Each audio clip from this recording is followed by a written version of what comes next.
মৌলবি নামাজ পড়েছে আলহামদুলিল্লাহ রাব্বিল আলামিন রহমানির রহিম। আল্লাহ মাস তো শেষ হয়ে গেল, 5,000 টাকা বেতন। ওয়াল্লাহি 5,000 টাকা বেতন নিয়ে কি করব? ছেলের জামা কিনবো না স্কুলের ফিজ দিব? ও আল্লাহ, ছেলের ওষুধ কিনবো না কি খাতা কলম কিনবো? আল্লাহ বিবির ছায়া কিনবো না ব্লাউজ কিনবো? গায়রিল মাগদুবি আলাইহিম ওয়ালাদ-দাল্লিন। ফেরেশতা বলে কি নামাজ রে? বলে মুসল্লি কো পিটবো, ইমাম কো ফাটাবো।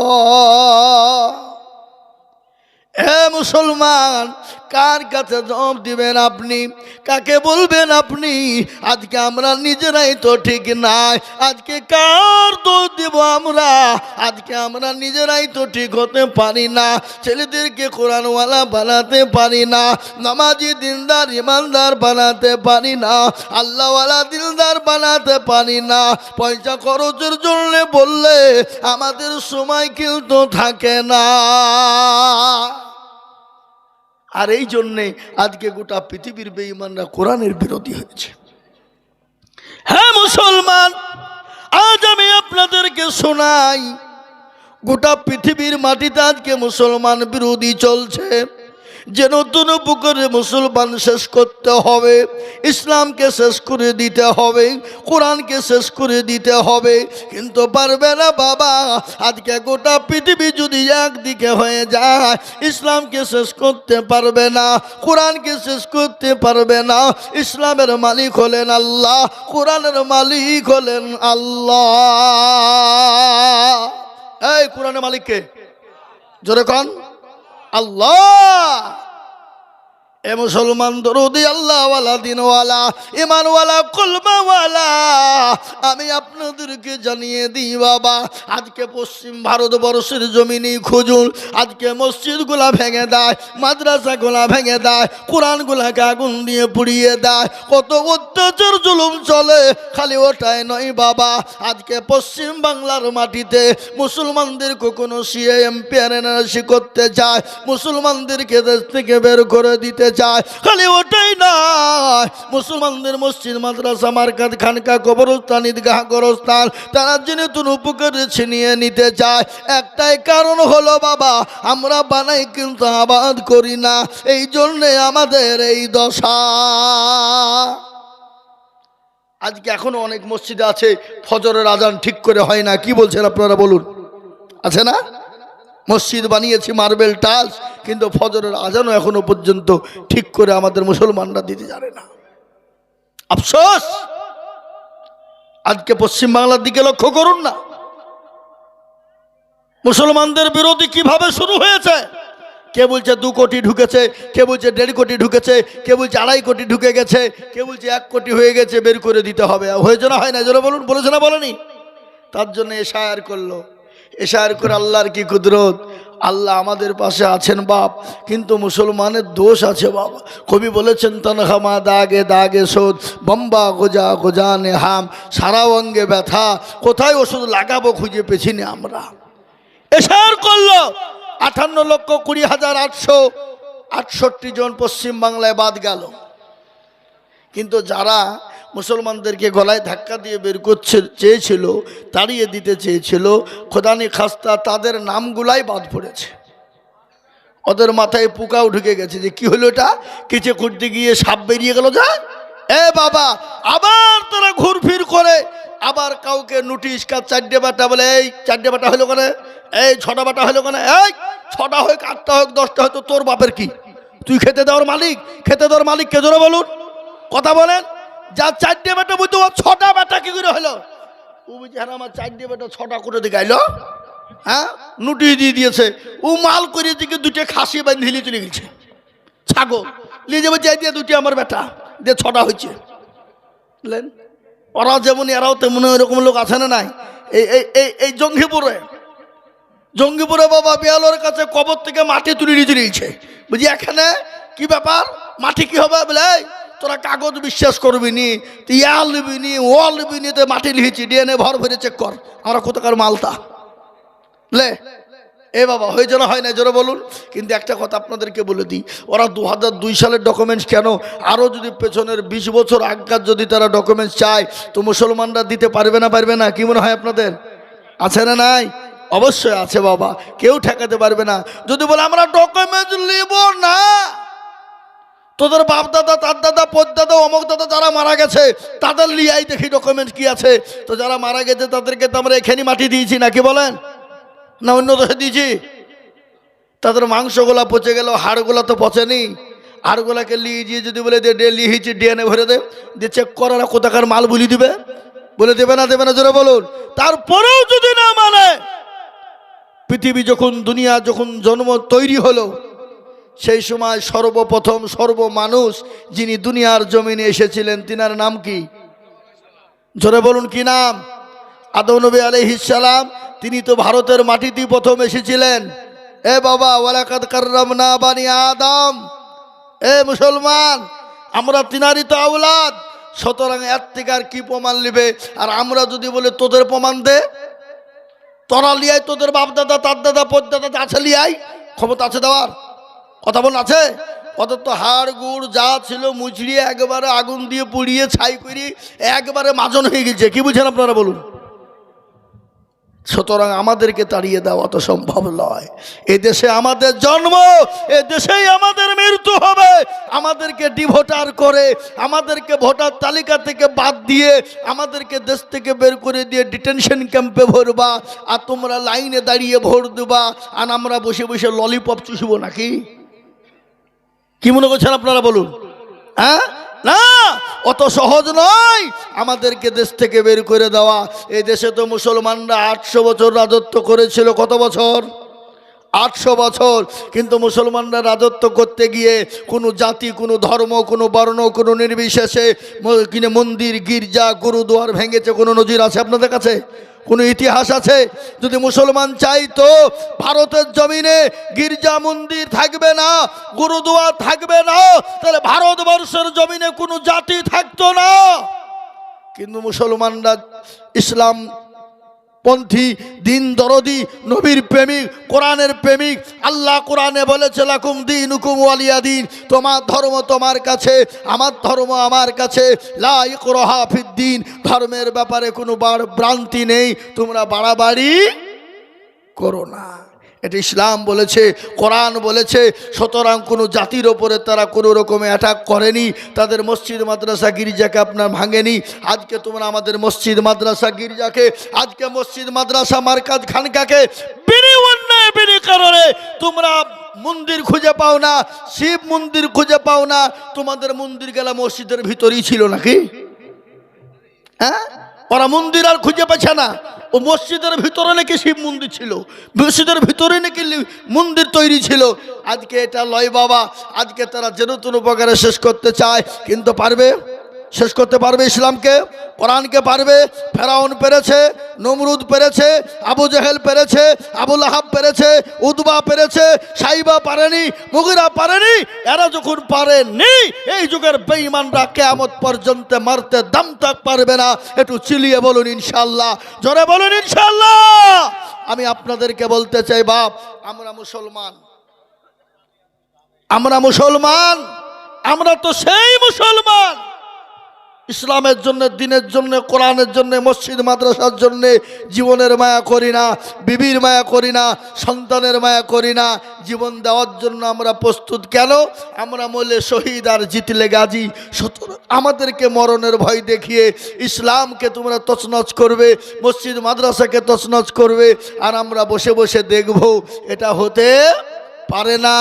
আমরা সেই মুসলমান, তেলের গাড়ি তেলে চলে, আমার গাড়ি হাওয়ায় চলে, বিনা তেলে চালাই গাড়ি নবী সুলাইমান।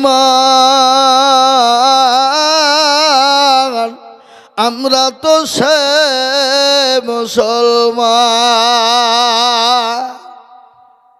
আমাদেরকে ভয় দিয়ে কোনো লাভ হবে না। আমরা তো সেই মুসলমান, নিজের জীবনের পরোয়া নাই, বিবির কোনো পরোয়া নাই, ছেলে মেয়ের পরোয়া নাই। তার কারণ আমি আপনাদেরকে বলে দিয়ে যাই।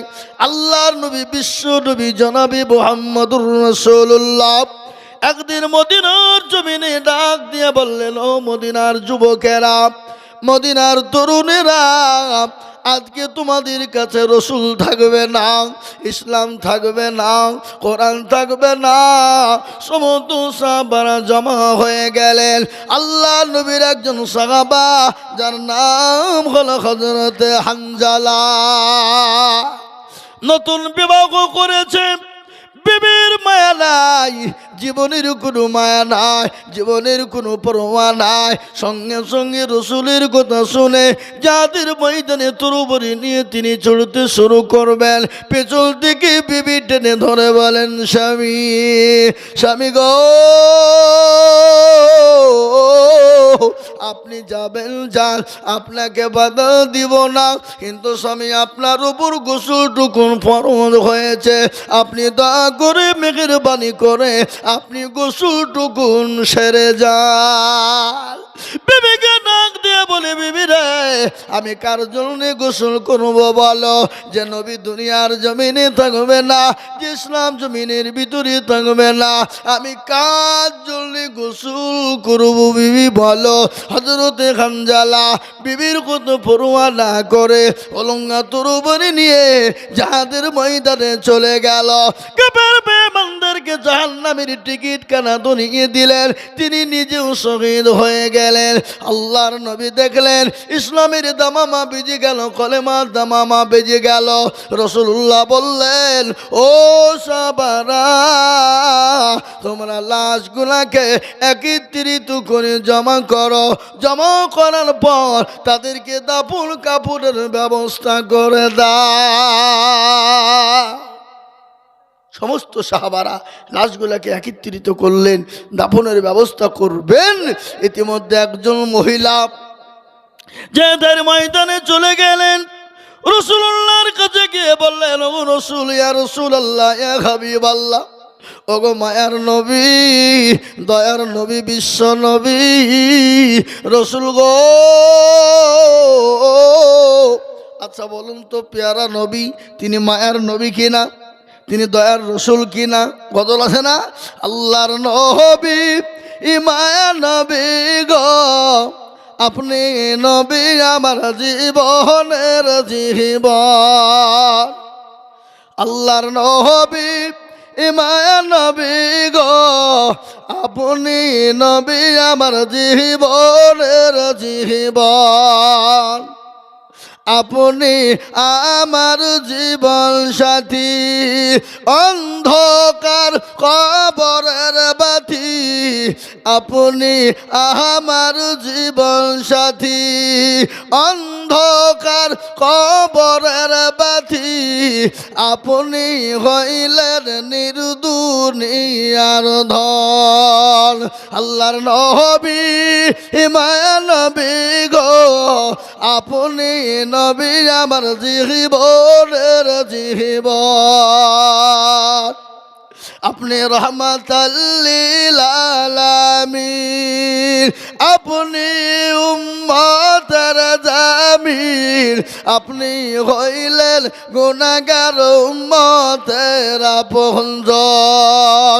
আল্লাহর নবী মায়া নবী গো, আপনি নবী আমার জীবনের জীবন। দেখিয়া আপনার মজেজা, ভাগবতী হলেন মা খাদিজা, দেখিয়া আপনার মজেজা, ভাগবতী হলেন মা খাদিজা, সোফা দিলেন জীবন যৌবন। মাল দৌলত যে ছিল আপনাকে সোফা দিল, আপনাকে বানাইল আপনজন। আল্লাহর নবী মায়া নবী গো, আপনি নবী আমার জীবনের জীবন। এ মুসলমান, তিনি তো মায়া নবী, দয়ার নবী, বিশ্ব নবী। হযরত হানজালার বিবি বললেন, ইয়া রাসূলুল্লাহ, নবী গো, আমি জানি যারা শহীদ হয়ে যায় তাদেরকে কোনো রকম গোসল করানো হয় না। ইয়া রাসূলুল্লাহ, দয়া করে আমার স্বামী হানজালাকে গোসল টুকুন করে দেবে। রাসূলুল্লাহ দেখলেন, সাহাবাদেরকে খুঁজতে বললেন, কোথায় হানজালার লাশ? খোঁজো। কোথাও যখন খুঁজে পাওয়া গেল না, রাসূলুল্লাহ আকাশের দিকে লক্ষ্য করলেন, টুপে টুপে জানে পানি নিচের দিকে পড়ে যায়। কিছুক্ষণ পর রাসূলের সামনে লাশ হাজির হয়ে গেল। রাসূলুল্লাহ হানজালার লাশের দিকে তাকায় আর চোখ দিয়ে ঝরঝর করে পানি। রাসূলুল্লাহ চোখ দিয়ে যখন ঝরঝর করে পানি ঝরে যায়, সাহাবারা বললেন, ফিদাকা ইয়া রাসূলুল্লাহ, নবী গো, আপনি কেন কান্না করেন, চোখে কেন পানি? বলে, ও সাহাবা, জীবনের কোনো মায়া নাই, জীবনের কোনো দাম নাই। হযরতে হানজালা নতুন বিবাহ করেছে, বাসর ঘরে পুরুষের বিবেকে রেখে দিয়ে জীবনের মায়া না করে ইসলামের জন্য জীবন দিতে দ্বিধাবোধ করে না। নবীর প্রেমিক কাকে বলে? নবীর ভালোবাসা কাকে বলে? নবীর মোহাব্বত কাকে বলে? আজকে আমাদের দেশের যুবকেরা, আমাদের দেশের নওজোয়ান তরুণেরা, এরা কিন্তু এখনো পর্যন্ত নবীর নাম জানে না। এমনও মুরব্বী আছে, রসুলের নাম কি সেটাও বলতে পারে না। আছে না নাই জোরে বলুন? সেদিন আমি একটা দেখছিলাম কমেন্টে, একজনা জিজ্ঞাসা করবে যে তোকে ৫,০০০ টাকা পুরস্কার দেবে, এই আমাদের নবীর নাম কি বল। নবীর নাম আবার কি গো? বুঝে মুস্তফা। আর একজন বুঝে সাল্লাল্লাহু আলাইহি সাল্লাম। বললেন, খেলা বুঝেন, নবীর নাম বলতে পারছে না। এরকম মুসলমান আছে না নাই জোরে বলুন? এই কথা বলেন না কেন, আছে না নাই? আমাদের দেশের যুবক রাত্রি ১২টা ১টা ৩টে পর্যন্ত মোবাইল চালায়, ফ্রি ফায়ার পাবজি গেম চালায়। আপনাদের দিকে সব চলে না নাকি? চলে? বেলা ৮টা ৯টা পর্যন্ত ঘুমায়, মাও কিছু বলে না, বাপও বলে না। কেন? মা বাপ তোরা নিজেই নামাজ পড়ে না, তো ছেলেরা পড়বে কি করি? ঠিক না বেটা, কি জোরে বলুন? আজকে আমাদের সমাজ, আমাদের ঘর, আমি নামাজ পড়ি তো আমার বিবি পড়ে না। বিবিকে নামাজ পড়তে বললে বিবি বলে, হ্যাঁ তোমার কবরও তুমি যাবো, আমার কবরও আমি যাবো। বিবি গেলাও হয়ে গেছে খারে জল্লাদ। এরকম বিবি আছে না নাই জোরে বলুন? হ্যাঁ, এই বিবির হাতে কে কে মার খেয়েছেন? হাত তুলেন দেখি। কেউ তুলবে না। এ বাবা, মার খাইলেও তুলবে না। তুলবে? মানিজ্যতের ব্যাপার। হ্যাঁ, কিন্তু বিবিকে কে কে মারিয়েছেন বলেন, হাত তুলে দিবে। আছে, এরকম লোক আছে। আমি আপনাদেরকে বলি, বাপ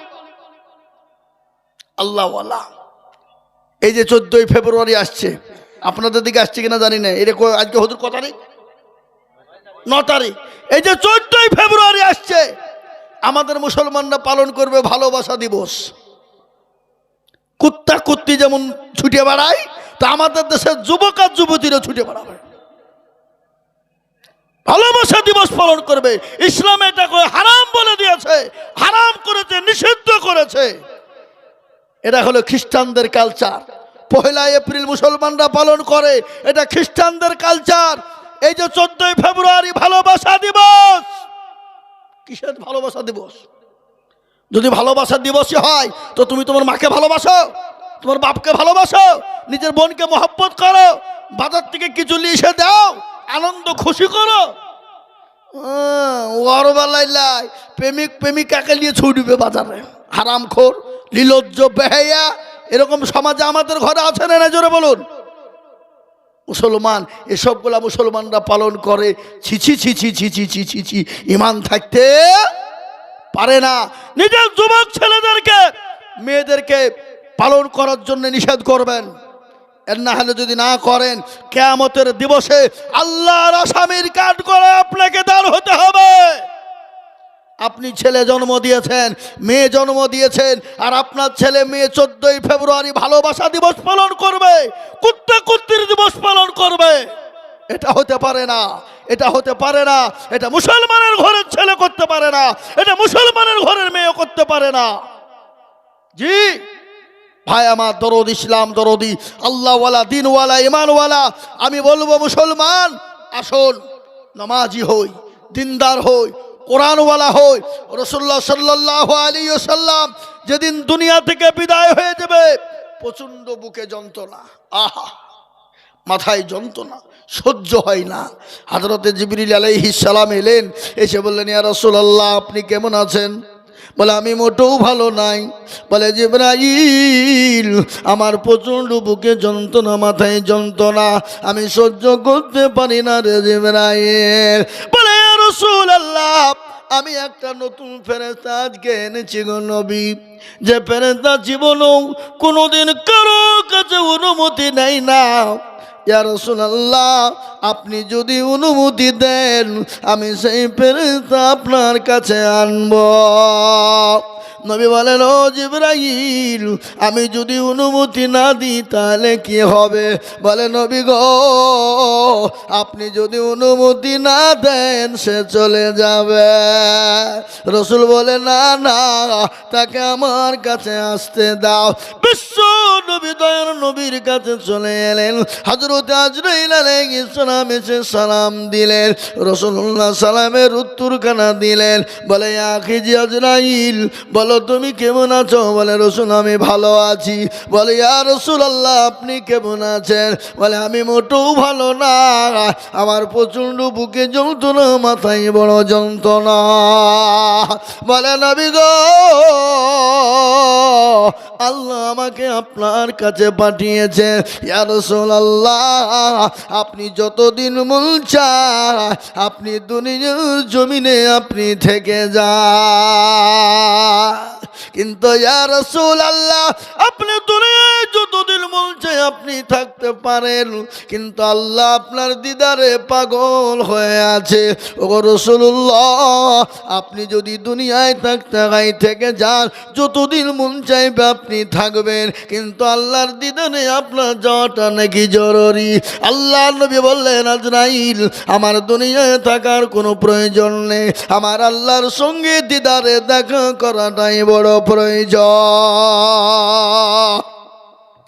বিশ্ব নবী দুনিয়া থেকে চলে যাবেন, বিবিদের কথা বলে নাই, লাতিদের কথা বলে নাই, মেয়েদের কথা বলে নাই, সাহাবাদের কথা বলে না, বারংবার একটাই কথা বললেন ও আমার সাহাবারা নামাজ, ও আমার উম্মতিরা নামাজ, ও আমার সাহাবারা নামাজ, আইমা মালাকাত আইমানুকুম নামাজ, ও আমার সাহাবারা হলো সালাত।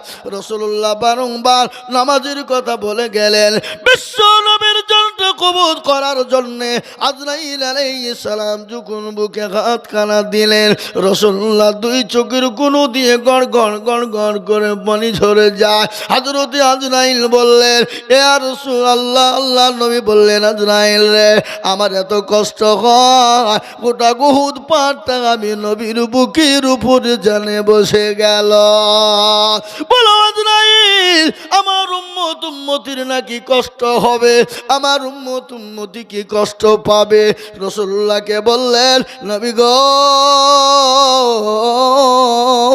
আপনার উম্মতির কষ্ট হবে না। বলে কেন হবে না?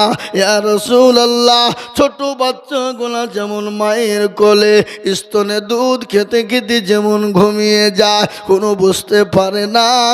ওগো রাসূলুল্লাহ যারা আপনার উম্মতি হবে, যারা মুমিন মুমিনা হবে, যারা দিনদার দিনদারিনী হবে, যারা কলমাওয়ালা নামাজি হবে, ইমানদার আল্লাহওয়ালা হবে, মসজিদমুখী দিনমুখী হবে, রাসূল গো তাদের জান্নাত যখন কবুল করা হবে তারা কোনো রকম ভাবে টের পাবে না।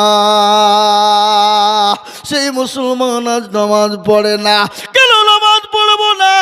সাহাবাদের বাড়িতে খাবার ছিল না, সাহাবাদের বাড়িতে অর্থ ছিল না, কিন্তু তোদের জীবনের কোনোদিন নামাজ কাজা ছিল না। আল্লাহ নবীর একজন সাহাবা যার নাম হলো হযরতে তালহা, তিনি প্রতিদিন মসজিদে নববীতে নবীজির নবীজির পিছনে নামাজ পড়তেন, প্রতিদিন নামাজ পড়ে মসজিদ থেকে বেরিয়ে যেতেন। সাহাবারা বললেন, ইয়া রাসূলুল্লাহ, ওগো আল্লাহর হাবিব, আপনার সাহাবা হযরতে তালহা কোরআনের মাজমাতে বসে না, আপনার মাজমাতে বসতে মন চায় না, সে কি মুশরিক হয়ে গেল? রাসূলুল্লাহ বললেন, না না না না, এরকম কখনোই তোমরা বলবে না, মানুষের পিছনে না জেনে না বুঝে বলবে না। বিশ্ব নবী বললেন, ও সাহাবারা শোনো, এবার যখন আজান হয়ে যাবে, ফজরের নামাজ পড়তে আসবে, হযরত তালহাকে তোমরা বসতে বলবে। বলে কেন? বলে রাসূলুল্লাহ তাকে বসতে বলেছে। ফজরের আজান হয়ে গেল, আজানটা দিলেন কে?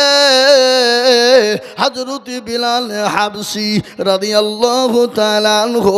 তিনি যখন আজান দিলেন, সমস্ত সাহাবারা একে একে জমা হয়ে গেল।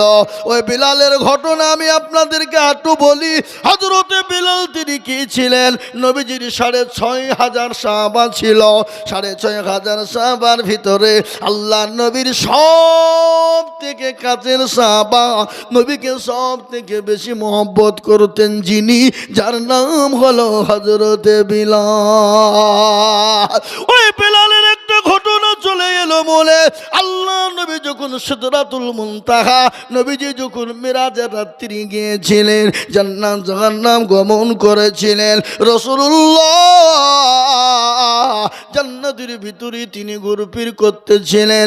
ইতিমধ্যে রাসূলুল্লাহ বললেন, আমি যখন জান্নাত জাহান্নামের ভিতরে ঘুরছিলাম, আমার মনে একটু ডাউট বাজছিল, বড় ভয় মনে হচ্ছিল, কিন্তু আমি ওই জান্নাতের ভিতরে আমি একটা পায়ের আওয়াজ শুনতে পেলাম। আমি আওয়াজটা উপলব্ধি করলাম, এই পায়ের আওয়াজটা কার? এই পায়ের আওয়াজটা হলো হযরত বিলাল হাবশী রাদিয়াল্লাহু তাআলা আনহু। রাসূলুল্লাহ মিরাজ থেকে ফিরে এলেন, আসর পরে বিলালকে ডেকে বলেন, বিলাল রে, ও বিলাল, বলো তুমি কি এমন আমল করো? বলেন, নবী গো, আমি তো আপনার মূর্খ সাহাবা, আমার তো কোনো জ্ঞান না, আমার তো কোনো বুদ্ধি না। ইয়া রাসূলুল্লাহ, আমি কোনো আমল করতে পারি না। বলে, আবু বিলাল, বলো বলো কি এমন তুমি আমল করো? আমি জান্নাতের ভিতরে যখন ঘুরতেছিলাম, বিলাল গো, আমি তোমার পায়ের আওয়াজ ওই জান্নাতের ভিতরে দেখতে পেলাম। বলে, ইয়া রাসূলুল্লাহ, আমি বিলাল তো আমল করি না। রাসূলুল্লাহ, আমল যখন ওযু চলে যেত, আমি সঙ্গে সঙ্গে বিলাল আমি ওযু করে নিতাম, আর ওযু করার সঙ্গে সঙ্গে ওযুর 2 রাকাত নামাজ আদায় করতাম। নবী বলে, ও বিলাল, এ আমল তুমি ছেড়ে দিও না, যতদিন বাঁচবা এ আমলটা তুমি ধরে রাখবা। ওই বিলালের ঘটনা, বিলালের ওপর এত অত্যাচার হয়েছিল, এত অত্যাচার হয়েছিল, রাসূলের জীবনে রাসূলকে সব থেকে বেশি ভালোবাসতেন। হাদিসের মধ্যে নবী বলেছেন, লা ইউমিনু আহাদুকুম হাত্তা কুনা আহাব্বা ইলাইহি মিন ওয়ালিদিহি ওয়া ওয়ালাদিহি ওয়ান নাসি আজমাইন। তুমি অতক্ষণ পর্যন্ত মুমিন হবা না, মুত্তাকিন হবা না, পরহেজগার হবা না, যতক্ষণ নিজের জীবনের থেকে, বিবি বাচ্চা থেকে আল্লাহ তার রাসূলকে না ভালোবাসবা, ততক্ষণ তুমি মুমিন হতে পারবা না। হযরত বিলাল নবীকে কতটা ভালোবাসতেন একটু শুনিয়ে দিই আপনাদের, তারপরে নামাজের দিকে যাচ্ছি বাবা।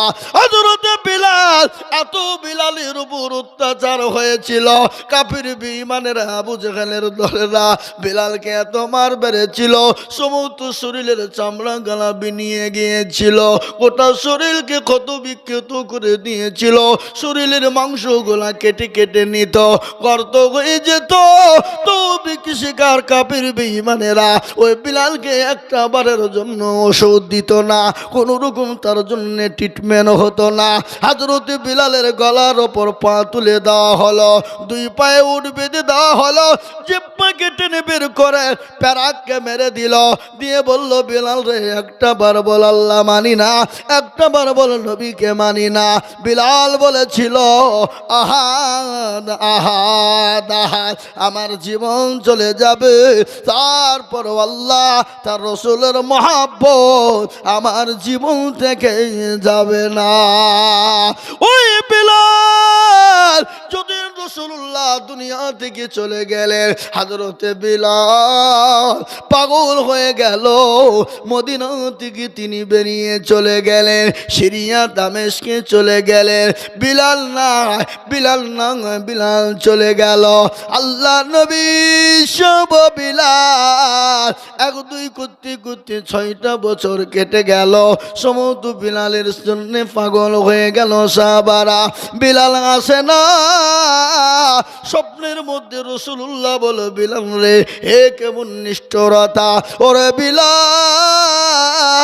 আমি নবীকে কে ভালোবাসো না, আমি নবীকে কে ভালোবাসো না। ও বিলাল রে বিলাল, আমার কবরটা জিয়ারত করবি আয়, আমার কবরটা জিয়ারত করবি আয়। হযরত বিলাল আল্লাহ নবীর স্বপ্নে দেখার জন্যে, স্বপ্নে দেখার পর ওই সিরিয়া দামেস্কে পানি দিয়ে তিনি মসজিদে নববীতে মদিনায় চলে এলেন। আল্লাহ নবী রোজা মোবারকের কাছে হযরত বিলাল কেঁদে কেঁদে পাগল হয়ে যায়, তিনি কেঁদে কেঁদে পাগল হয়ে যায়, তিনি দোয়া করে। কিন্তু ওই মদিনার যিনি এখন সাবেক ইমাম মুয়াজ্জিন ছিলেন, হযরত বিলালকে দেখে পাগল হয়ে গেল, বিলালকে জড়িয়ে ধরেছে। মদিনার মাটিতে নববীতে ঘোষণা হয়ে গেল বিলাল এসেছে। সমস্ত সাহাবারা একে একে মসজিদে নববীতে জমা হয়ে গেলেন। হযরত বিলালকে বলল ও বিলাল তুমি নবীকে ভালোবাসো, আমরা ভালোবাসি না। হযরত বিলাল বললেন আবু বকর গো, ও ওমর শোনো শোনো, তোমরাও ভালোবাসো, আমি বিলালও ভালোবাসি, কিন্তু আমি বিলাল আমি নবী না থাকলে সহ্য করতে পারি না, আমি নবী না থাকলে আমি সহ্য করতে পারি না, দাঁড়াইতে পারি না। আমি এই জন্যে আমি মদিনা ছেড়ে দিয়ে দামেস্কে সিরিয়ায় চলে গেলাম। বলে বিলাল রে তুমি এসেছো ভালো, আজকে তুমি মসজিদে নববীতে আজান তুমি দিয়ে দাও। বিলাল বলে আবু বকর ও ওমর আলী আমি বিলাল আজান দিব না। বলে কেন দিবা না? বলো বলো বলো আলী, বলো বলো ওমর, আবু বকর, আমি বিলাল আজান দিলে আমার নবী জামাতে নামাজে আসতো, মসজিদে আসতো, আমি বিলাল যদি আজান দিই বলো নবী কি আসবে? সঙ্গে সঙ্গে বলে ও বিলাল আজান তুমি দাও। বলে আমি দিব না। সাহাবারা মাশওয়ারা করলেন আমাদের কত বিলাল শুনবে না। নবীজির কলিজার টুকরা, নয়নের মণি, নয়নের পুতুলি, নবীজির দুই লাতি হাসান হোসাইনকে ডাকো। আল্লাহ নবীর লাতি হযরতে হোসাইনকে এমন সুন্দর লাগতো। আমার নবীর গোটা শরীরের গঠনটা হযরতে হোসাইনের ভিতরে ছিল। হযরতে হোসাইন হাসানকে ডাকা হলো, ডাকার পরে বলল বিলাল রে আজান দাও। ও নানার মুয়াজ্জিন তুমি কি আজান দিবা না? আজান দাও, তোমার মুখের আজান আমরা কতদিন শুনিনি। হযরতে বিলাল আজান খানা যখন দিয়ে দিল, মদিনার মাটি থরথর করে কাঁপতে শুরু করে দিল। মদিনার যুবক যুবতী যুবতী বাচ্চা বৃদ্ধা বলিতা যত ছিল তারা মদিনার নববীর দিকে ছুটতে শুরু করেছে। নবী এসেছে, রসুল এসেছে। মদিনার নরনারীরা, ছেলে মেয়েরা বিশ্ব নবী মুহাম্মদুর রাসূলুল্লাহকে এতটা তারা ভালোবাসতেন, এতটাই তারা মহব্বত করতেন। কেন রাসূলুল্লাহ ছোট বাচ্চাদের সঙ্গে এত সুন্দর ব্যবহার করতেন, এত ভালো ব্যবহার করতেন? নেতা কারে কয়? নেতার কাজ কি? নেতার করণীয় কি? আর আমাদের দেশের আজকের যত নেতা হয়েছে, নেতা কাকে বলে? নেতার আদর্শ কি হবে? নেতার ব্যবহার কি হবে? নেতার ভালোবাসা কি হবে? নেতা ছোট বড় বুড়ি ছেলে মেয়ে যত আছে সবাইকে সমানভাবে ভালোবাসতে হবে। কিন্তু আমাদের দেশের নেতারা, আমাদের দেশের নেতারা যারা এই দেশের রক্ষক, তারাই হলো দেশের ভক্ষক। মুসলমান, তার পরিণামীটা কেন বললাম আপনারা জানেননি? আমেরিকার মাটিতে একটা দ্বীপ আছে, দ্বীপ, ওখানে হোটেল আছে, বড় বড় হোটেল। ওখানে আমাদের দেশের গোটা বিশ্বের মাটিতে বড় বড় নেতারা, বড় বড় নেতারা যারা দেশ চালায়, তারা গিয়ে ওই জায়গায় ফুর্তি করে, আনন্দ করে। আনন্দ ফুর্তি শুধু নয় বাবা, 8-9 বছরের 10 বছরের মেয়েদেরকে নিয়ে গিয়ে তাদের সঙ্গে কুনজর, তাদের দিকে তাকায়। খালি কুনজর নয়, তাদের সঙ্গে নারী নির্যাতন করে, তাদের সঙ্গে ধর্ষণের ব্যবহার করে। খালি ধর্ষণই নয় রে বাবা, তাদেরকে ধর্ষণ করার পর তাদেরকে আপনার কুচি কুচি করে কেটে কেটে ওই গরম পানিতে ফেলে দিয়ে তাদেরকে ঝলসে দিয়ে সব তৈরি করে তারা খায়। এটা হলো আজকের ঘটনা। আমি আপনাদেরকে বলে দিলাম বাবা, আজকে মেয়েদের নিরাপত্তা নাই। আমি আপনাদেরকে বলবো, যারা কোরআনকে ফলো করবে, কোরআনের আওতায় আসবে, কোরআনকে ফলো করবে, তারা ওরকম জঘন্য কাজ কোনোদিন করতে পারবে না, ওরকম জঘন্য কর্ম কোনোদিন করতে পারবে না। আবার আমি খবর শুনলাম যে মেয়েদের সঙ্গে নির্যাতন, যৌন নির্যাতন হতো, যে মেয়েদের সঙ্গে যৌন নির্যাতনের পরে ওই বাচ্চা, ওই মেয়েগুলাকে ঘরের ভিতরে ভরে রাখতো, তাদের পেটে বাচ্চা আসতো, ওই মেয়েগুলার পেটগুলাকে চিরে দিত, চিরে দেওয়ার পর ওই বাচ্চাগুলাকে বের করে তারা সুন্দর করে সব তৈরি করে খায়, আর বসে বসে তারা আনন্দ নেয়। আমি নাম করব না, আজ গোটা বিশ্বের যত বড় বড় নেতারা আছে, গোটা বিশ্বের যারা আপনার আজকে দেশের রক্ষক, তারা বলছে বিটি বাঁচাও, বিটি পড়াও। যারা বলছে 18-র নিচে বিয়ে দেওয়া হবে না, জেলে যেতে হবে, আজকে তারাই আজকে 17, 15, 13, 14, 12, 8 বছরের মেয়েদেরকে নিয়ে তাদের সঙ্গে যৌন নির্যাতন করে যায়। রাসূলুল্লাহ সাল্লাল্লাহু আলাইহি ওয়াসাল্লাম তিনি কি ব্যবহার করেছে, কি ব্যবহার না করেছে, ছোট বাচ্চাদের সঙ্গে কি ব্যবহার করেছে, মেয়েদের সঙ্গে কি ব্যবহার করেছেন উনি রাসূলুল্লাহ আজ থেকে 1450 বছর আগে তিনি বর্ণনা দিয়ে গেছেন, ঘোষণা দিয়ে গেছেন। ওটার ওপর যদি আমরা চলতাম, আজকে দেশের ভিতরে নারী নির্যাতন হতো না, জানা ব্যভিচার হতো না, আজকে কোনোদিন নারী নির্যাতন, জানা ব্যভিচার হতো না। আমি আপনাদেরকে বলবো বাবা, ও আল্লাহ ওয়ালা, আজ আছি কাল চলে যাব, কখন আছি কখন চলে যাব, জীবনের গ্যারেন্টি নেই। তাই আমি আপনাদেরকে বলে যা, রাসূলুর সাহাবা হযরতে বিলাল তিনি আজান যখন দিলেন, বিশ্ব নবীর দরবারে মসজিদে নববীতে সাহাবারা জমা হয়ে গেলেন। আল্লাহর নবীর সাহাবা তালাকা নামাজ পড়ে মসজিদ থেকে বেরিয়ে চলে যায়। বিশ্ব নবীর সাহাবারা বলে, ও তালাকা বসে যাও। তিনি সঙ্গে সঙ্গে বসে গেলেন। আল্লাহর নবী সাহাবারা যখন বসে গেলেন, রাসূলুল্লাহ তাসবিহ তাহলিল দোয়া থেকে ফারেগ হয়ে সমস্ত সাহাবাদেরকে বসতে বললেন। বসলেন। নবী বলেন, তালহা ওরে আমার তালহা, তুমি কোরআনের মজমাতে কেন বসো না? আমি নবীর মজমায় কেন বসো না? তোমাকে কি ভালো লাগে না? হযরত তালহা চোখ দিয়ে ঝরঝর করে পানি ঝরে যায়, বলে নবী গো, আমি মনে করেছিলাম কাউকে বলবো না, কাউকে জানাবো না। ইয়া রাসূলুল্লাহ, আজ আপনি জিজ্ঞাসা করেছেন, আমি তালহা আমি না বলেও থাকতে পারলাম না। বলে কেন রে তালহা? রাসূল আপনি যেদিন থেকে বলেছেন যারা এক ওয়াক্ত নামাজ ছেড়ে দেয় তারা নামাজ ছেড়ে দিল না, তারা দুজনে যারা এক ওয়াক্ত নামাজ কাজা করে দেয় তারা কাজা করলো না, 2,88,000 বছর তারা জাহান্নামে পড়বে। ইয়া রাসূলুল্লাহ, আপনি যেদিন থেকে বলেছেন যারা নামাজ এক ওয়াক্ত ছেড়ে দেয় তারা নামাজ ছেড়ে দিল না, তারা কুফরি করে ফেলল। ওগো রাসূলুল্লাহ, আমি এই জন্যে আপনার পবিত্র মজমাতে বসতে পারি না। বলে কেন রে সাহাবা? বলে নবী গো, আমার বাড়িতে দ্বিতীয় কোনো কাপড় না। ইয়া রাসূলুল্লাহ, আমার বিবির কাপড় কেন আমি খুলে এনেছি, আমার বিবিকে কত খনন করে গর্তের ভিতরে আমি উলঙ্গ অবস্থায় রেখে এসেছি গো নবী।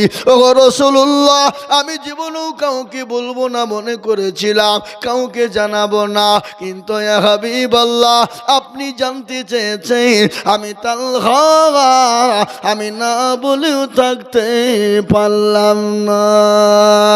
নবী বলেন তালহা তুমি বাড়ি যাও, তোমার বিবির নামাজের বেটাইম হয়ে গেল। হযরতে তালহা বাড়ি চলে গেলেন। রাসূলুল্লাহ বললেন ও আমার সাহাবারা, তার বাড়িতে যদি কাপড় না থাকে, তার বাড়িতে কাপড় না, যাও বাইতুল মাল থেকে তার বাড়িতে খাবার আর কাপড় নিয়ে চলে যা। বিশ্বনবী সাহাবা হযরতে তালহা বাড়ি চলে গেলেন। বাড়িতে গিয়ে বিবিকে ডাক দিলেন।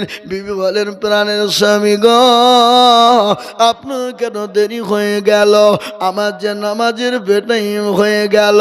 ও স্বামী, আমার নামাজ যে কাজা হয়ে গেল, আমি আল্লাহর দরবারে কালা স্বামীর কান গলায় হয়তো দাঁড় হতে হবে। আমাকে আল্লাহ জিজ্ঞাসা করে বলবে, ও তালহার বিবি বলবো তোর নামাজ কেন কাজা হয়ে গেল? আমি কি জবাব দিব বলো? বিবিকে বলেন বিবি রে, ও প্রাণের বিবি শোনো, আমি কারো কাছে বলতে চাই না, কিন্তু রাসূলুল্লাহ জিজ্ঞাসা করেছে, আমি না বলেও থাকতে পারি না। স্বামী স্ত্রী মিলে দোয়া করলেন, ও আল্লাহ দুনিয়ার কোনো মানুষের কাছে সাহায্য চাই না, দুনিয়ার কারো কাছে সাহায্য নিব না। ও আল্লাহ, আমাদেরকে দুনিয়ার কেউ যদি সাহায্য করে, সাহায্য করার আগে আমাদের মৃত্যু জানে হয়ে যায়। সাহাবারা বাইতুল মাল থেকে কাপড় চোপড় খাবার নিয়ে গেল। দরজার গিয়ে সালাম দিল, উত্তর নাই। সালাম দিল, উত্তর পাওয়া গেল না। তারপরে দরজা খুলে দেখলো, ডাকা হলো, উত্তর নাই। বাড়ির ভিতরে ঢুকে দেখছেন স্বামী স্ত্রী দুনিয়া জমিনে তারা বেঁচে না। এ ছিল তাদের জীবন, কিন্তু তাদের নামাজ কাজা ছিল না। আর আজকে আমাদের এত খাবার, এত কাপড়, এত পোশাক, তারপরেও মুসলমান আজ আমরা নামাজ পড়ি না, তারপরেও মসজিদে যাই না, তারপরেও নামাজ আদায় করতে পারি না। হ্যাঁ মুসলমান, আমি আপনাদেরকে বলবো বাবা রে, ও আল্লাহওয়ালা, তাই আমি প্রথমেই বলেছিলাম আমি তিনটে কথা বলবো, দুটো করলে জান্নাত, একটা জাহান, তিনটে করলে জাহান্নাম। এক নম্বর, আপনি যে কাজটা করবেন, যে কাজটার নাম হলো নামাজ, নামাজ, নামাজ। কেউ যদি 5 ওয়াক্ত জামাতের সঙ্গে, পাবন্দির সঙ্গে যদি নামাজ আদায় করতে পারে, এভাবে খুশু খুজুর সঙ্গে নামাজ আদায় করতে পারে, সুন্দরভাবে নামাজ আদায় করতে পারে, আল্লাহ তার জন্যে জান্নাতের 8টা, আল্লাহ তার জন্যে জান্নাতের 8টা দরজা খুলে দিবে। সে জান্নাতে চলে যাবে, পৃথিবীর কেউ তাকে বাধা দিতে পারবে না। 1 নম্বর 5 ওয়াক্ত নামাজ পড়বে, খুশু এবং খুজুর সঙ্গে নামাজ আদায় করবে, জান্নাতে প্রবেশ করবে, কেউ ঠেকাইতে পারবে না। 1 নম্বর। দ্বিতীয় নম্বর হলো ওই ইবাদতটা করবেন। কোন ইবাদতটা? আমার পূর্বে মাওলানা জয়নুল আবেদিন তিনি কথার দ্বারাই বুঝিয়ে দিয়ে গেছেন। কি বলেছেন জানে? তিনি বলে গেছে মা বাপের খিদমত করবে, মা বাপকে কোনোদিন কষ্ট দেবে না, মা বাপকে কোনোদিন গালি দিবে না, মা বাপের সঙ্গে কোনোদিন খারাপ ব্যবহার করবে না, মা বাপের সঙ্গে অত্যাচার জুলুম করবে না, মা বাপের সঙ্গে অন্যায় করবে না, মা বাপকে শব্দটুকুন দিবে না। কোরআন তার প্রমাণ দিয়ে বললেন ওয়াকুল্লাহুমা কাউলান কারীমা। তুমি তোমার মা বাপকে মানো তো দূরের কথা, তুমি তোমার মা বাপের সামনে চোখ রাঙিয়েও তুমি কথা বলো না। আজ আমি বলে দিই, আজকে বিবির জন্যে মা পর হয়ে যায়, বিবির জন্যে বাপ পর হয়ে যায়, মা বিবির জন্যে পর হয়ে যায়, বিবির জন্যে মা বাপকে পার করে দেয়। সুন্দর বিবিকে পেয়ে গিয়ে হয়তো বউ পালিয়ে যাবে, বউ আর পাওয়া যাবে না, বিবি পালিয়ে গেলে বিবি পাওয়া যাবে না। এ মুসলমান, আপনি যদি মরদ হন, বিবিকে বলবেন বিবি রে তুমি আমার আগে না, আমার মা বাপ হলো আমার আগে। আমার মা বাপকে যদি ভালো না বাসতে পারো, আমার মা বাপকে যদি তুমি ভালো না বাসতে পারো, তোমার মতন বিবির আমার কোনো প্রয়োজন নয়।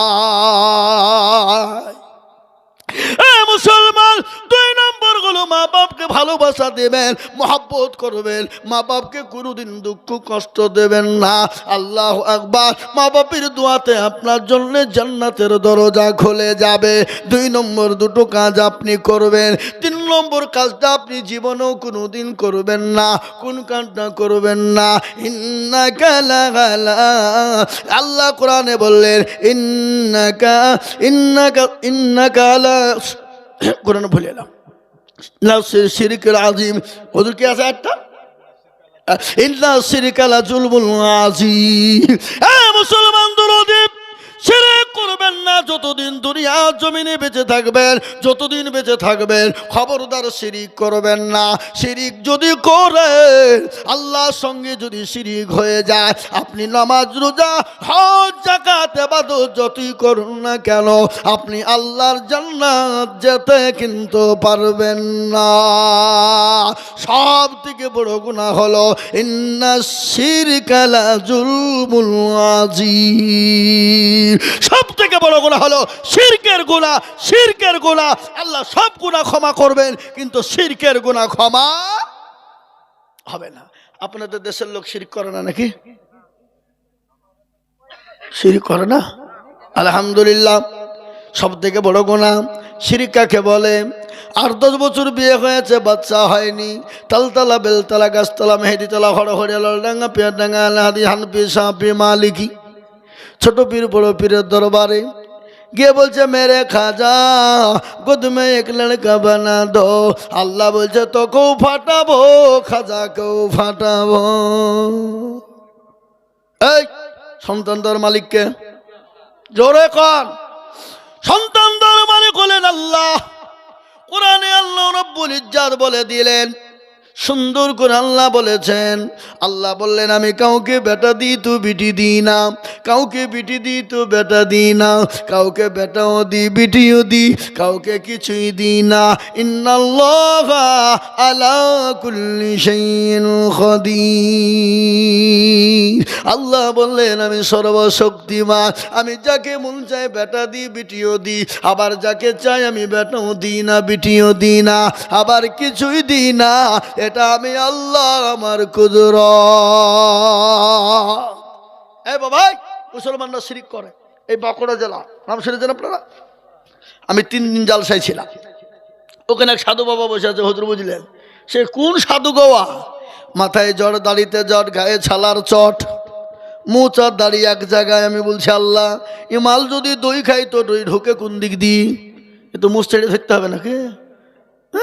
ওখানে মুসলমানের মেয়েরা নামাজ নাই, রোজা নাই, কুল নাই, কলমা নাই, উত্তর দক্ষিণ কিছু নাই। ওখানে গিয়ে বাবা সেজদা দেয়, আর পাশেই আছে পুকুর। পুকুর বুঝেন না? এই পুকুরে ডুব দিছে কি ব্যাপার? বলে হুজুর আপনি জানেন না, যাদের বিয়ে হয়েছে বাচ্চা হয়নি তারা ওই পুকুরে ডুব দিলি বাচ্চা হবে। বলো কি? বলে হ্যাঁ, পুকুরে যে ডুব দিবে তারই বাচ্চা হয়ে যাবে। বলে হ্যাঁ। আমি বললাম ও বাঁকুড়ার যুবক তোমরা শোনো গো, তোমরা পুকুরটাকে বুঝাও। বলে কেন বুঝাবো ওখানে? বলে এই পাগলা, যদি না বুঝা, যদি ভুল বসে যদি কোনো বেটা ছেলে ডুব মেরে দেয় তারও তো ছেলে হবে। বলে হুজুর আপনি কি বলছেন? বলে না, তোমার কথাই বলছি, যে ডুব মারবে তার ছেলে হবে, তাহলে বেটা ছেলে ডুব দিলেও তো তার ছেলে হবে। এরকম ভণ্ড আমাদের দেশে আছে না নাই? কতক্ষণ হে বাবা, ও আল্লাহওয়ালা, আমি আপনাদেরকে বলবো বাপজি, ভাইরা, মায়েরা, বোনেরা, খালারা, ও জননী মা গো, শিরিক থেকে মুক্ত থাকো। শিরিক বড় মস্ত বড় গুনাহ, আল্লাহর সঙ্গে কেউ জানে আমরা শিরিক জানে না করি। আল্লাহ আপনাকে কোনো কারণবশত আপনি নামাজ পড়তে পারেননি, কোনো কারণবশত, আপনি আবার বললেন না যে হুজুর আবার নামাজ পড়তে মানা করে গেছে। মানে আমরা যেটা বলি সেটার অপব্যাখ্যা হয়। কি বুঝে যারা বলুন? হ্যাঁ, একজন বাউল যে বুঝাই, ভারী হুজুর হয়েছে তুমি, আমাকে বলছে ভারী হুজুর, হ্যাঁ বক্তব্য করিয়ে বলাও, তুমি জানো না আল্লাহ নামাজ পড়তে মানা করেছে? আমি যে হ্যাঁ, তা তো মানা করেছে। ও তোমরা বলো না? বুঝাই হারাম খোর, আল্লাহ নামাজ পড়তে কোন সময় মানা করেছে বল? বলো অসব জানিনি, আল্লাহ মানা করে সেটা জানি। মানে মানা করেছে ওটা পালন করবে, আর পরে কি বলছে ওটা পালন করবে না। আল্লাহ বলেছে আইয়ুহাল্লাযীনা আমানু লা তাকরাবুস সালাহ, এই ইমানদারওয়ালা তোমরা নামাজ পড়ো না। নামাজ তো পড়ার কথা, নামাজের নিকটবর্তী তোমরা যেও না। আল্লাহ বলেনি ইয়া আইয়ুহাল্লাযীনা আমানু লা তাকরাবুস সালাহ, এই ইমানদার শোনো, তোমরা নামাজ পড়ো না, নামাজের নিকটবর্তী যেও না। কোন সময় যাবে না? ওয়া আনতুমুস সুকারা, ওই সময় তুমি যাবা না যে সময়তে তুমি নেশাগ্রস্ত হয়ে থাকবে। বাউল বলছে ওসব জানি না, আল্লাহ মানা করেছে এটি মানবো। হারামখোর। এ বাবা, তো আপনি কোনো কারণবশত নামাজ পড়তে পারেননি, ভালো করে শুনবেন, কোনো কারণবশত আপনি নামাজ পড়তে পারেননি,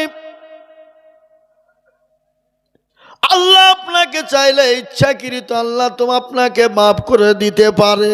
পারে না? পারে। আপনি এই যে রমজান মাস আসছে, কোনো কারণবশত আপনি রোজা করতে পারলেন না, আল্লাহ ইচ্ছা করলে আপনাকে ক্ষমা করে দিতে পারে, মাফ করে দিতে পারে। কিন্তু আল্লাহর সঙ্গে যদি কেউ শিরিক করে, আল্লাহ কোনো দিন তাকে ক্ষমা করবে না। আমরা যতদিন বেঁচে থাকবো শিরিক করব না, বলুন ইনশাল্লাহ। আরো জোরে বলুন ইনশাল্লাহ। হ্যাঁ।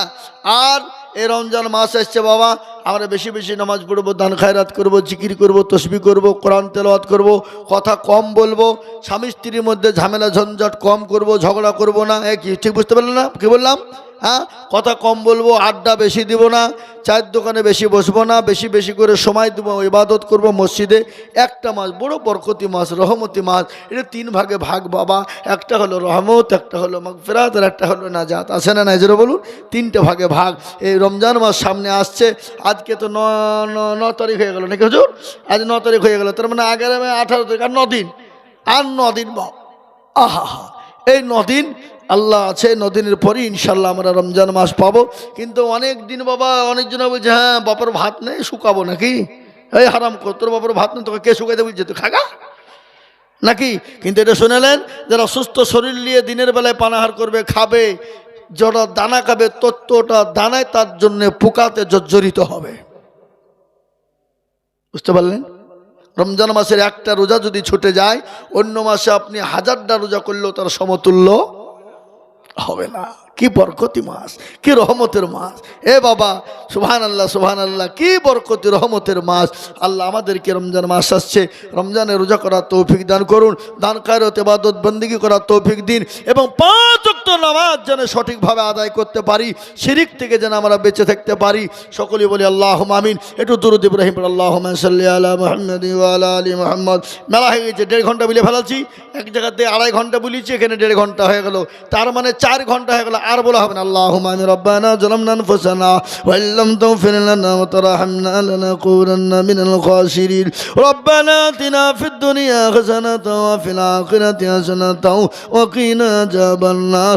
লা ইলাহা ইল্লা আনতা সুবহানাকা ইন্নী কুনতু মিনাজ জালিমিন। আল্লাহুম্মা আফুবুন কারীম তুহিব্বুনা ফা'ফু আন্না ইয়া কারীম।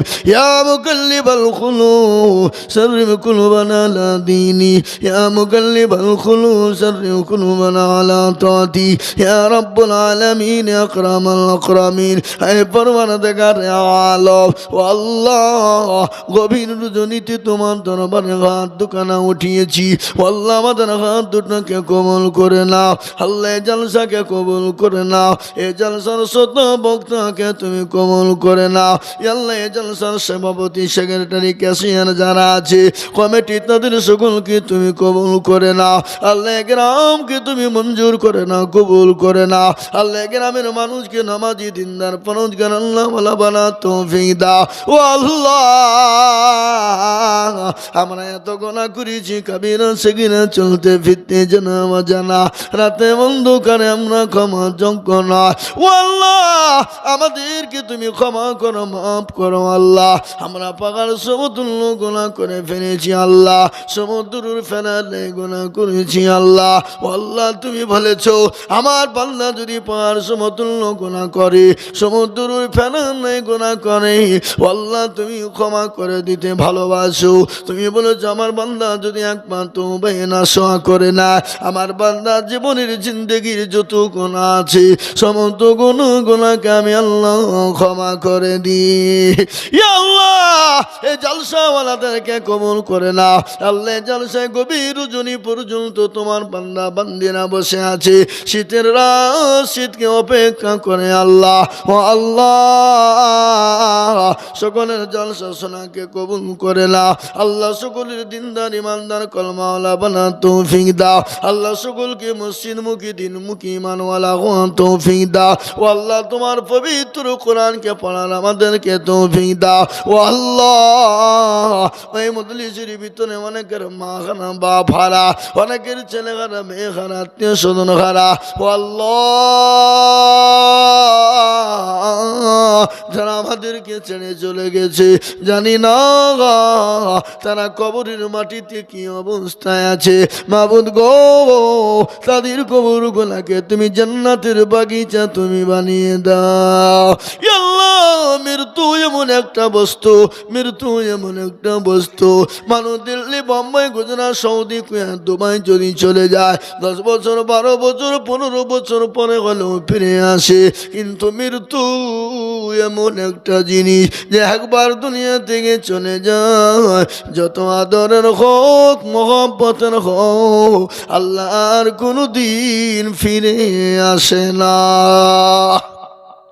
আয় আল্লাহ তাআলা, মাবুদ, সারা বিশ্বের মুমিন মুমিনাদেরকে কবুল করে নাও। সারা বিশ্বের মাদ্রাসা, মসজিদ, মারকাজ, খানকাকে কবুল করো। আল্লাহ, সারা বিশ্বের মুসলমানদেরকে কবুল করো। আল্লাহ, সারা বিশ্বের মুমিন মুমিনা মুসলমানদের হেফাজত করো। ও আল্লাহ, গভীর রজনীতে তোমার দরবারে হাত কেনা তুলেছি, আমাদের হাতটা ফিরিয়ে দিও না। আমরা বড় গুনাহগার, আমরা খাতাকার। ও আল্লাহ, রাতে বন্ধকারে চলতে ফিরতে জানা অজানা জনে গুনাহ করেছি। মাবুদ গো, আমাদের গুনাহগুলোকে তুমি ক্ষমা করে দাও। ইয়া আল্লাহ আমাদের দোয়াকে কবুল করো, আল্লাহ জালসাকে কবুল করো, এই জালসা কমিটির শ্রোতা বক্তাকে কবুল করো, আল্লাহ গ্রামকে কবুল করো, এ গ্রামের সমস্ত বাবজি ভাই মা খালা বোনদের কবুল করো। আল্লাহ আমাদেরকে সকলকে নামাজি দিনদার বালা, আল্লাহ আমাদেরকে মসজিদ মুখী দিন মুখী বানা, আল্লাহ আমাদেরকে কোরআন আল্লাহওয়ালা বানা, আল্লাহ আমাদেরকে দিনওয়ালা ইমানওয়ালা বানা। রব্বানা ইয়া রব্বানা মাফ করে দাও জীবনেরই সব গুনার বোঝা মাথায় লইয়া কাঁদতেছি, ক্ষমা করো মাবুদ আল্লাহ ইলাহি। এত গনা করছি আমরা জীবনে, ক্ষমা করো নবীজির কাঁদেতে, ক্ষমা যদি না করো বান্দারে, বলো তো বান্দা যাবে কান্দারে। সাল্লাল্লাহু তাআলা আলা খায়রি কুল আলিহি ওয়া সাহবিহি আজমাইন। সুবহান রাব্বিকা রব্বিল ইজ্জাতি আম্মা ইয়াসিফুন, সালামুন আলাল মুরসালিন।